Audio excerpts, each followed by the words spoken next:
Hello, my name is MARIBEL Ramos Brooks. For generations, many of us have heard the beautiful salsa song called Anacaona. We grew up listening to the musicians sing her name, feeling the rhythm of the emotion of the music. But how many of us ever stop to ask the question, who is Anacaona? Anacaona was not simply a name in a song. She was a real woman, a beautiful warrior queen, a poet, a dancer, a leader of the indigenous people of the Hispaniola. She lived during one of the most devastating moments in the history of the Caribbean, when Spanish colonization brought violence, oppression, and the destruction of indigenous communities. Yet Anacaona sought something different. She wanted peace. She wanted love.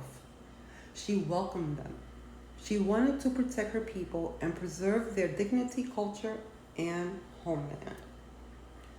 But her desire for peace did not protect her from those who sought power. Anacaona was captured and ultimately executed. Her story could have disappeared into history. Instead, her name survived through music. Generation after generation, musicians have sung Anacaona, keeping the memory of this extraordinary woman alive, even when many people never knew the true story behind her name. So therefore, I created this small film. I hope you get to enjoy it. Thank you so much for watching.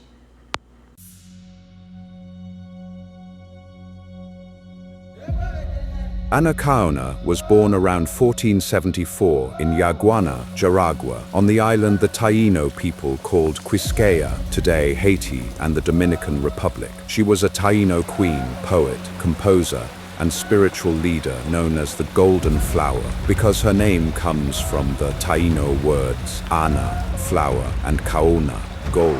Growing up, Anacaona was raised within a powerful Taino royal family. Her brother, Bohechio, was the ruler, cacique of Jaragua, and historians believe he played a major role in guiding and teaching her leadership, culture, diplomacy, and Taino traditions. She was also trained in spiritual interpretation called Zemi traditions, and she became respected for her poetry and ceremonial songs known as areitos. As for who she loved most growing up, historical records strongly suggest she was especially close to her brother Bohechio. She spent much of her life in Jaragua beside him, even after marrying Caonabo. Sources mention that although she married Caonabo for a political alliance and had a daughter with him, she spent most of her time with her brother and her people in Jaragua. Anacaona later became one of the most remembered indigenous women in Caribbean history because of her intelligence, artistic spirit, leadership,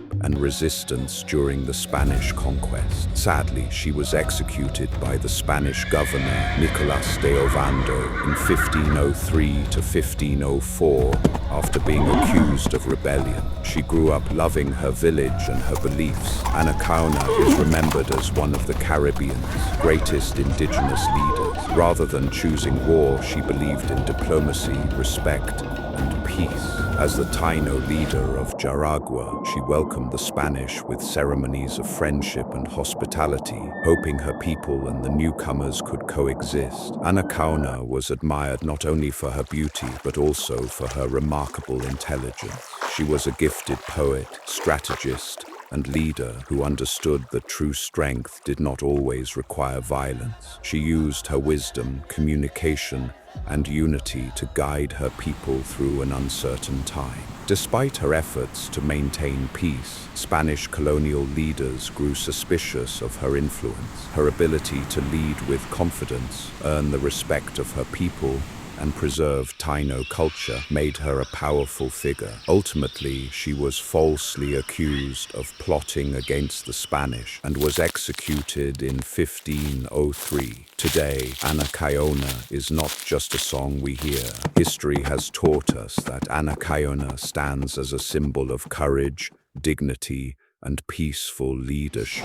Her legacy reminds us that wisdom, compassion, and the pursuit of peace are among the greatest forms of strength, even in the face of injustice.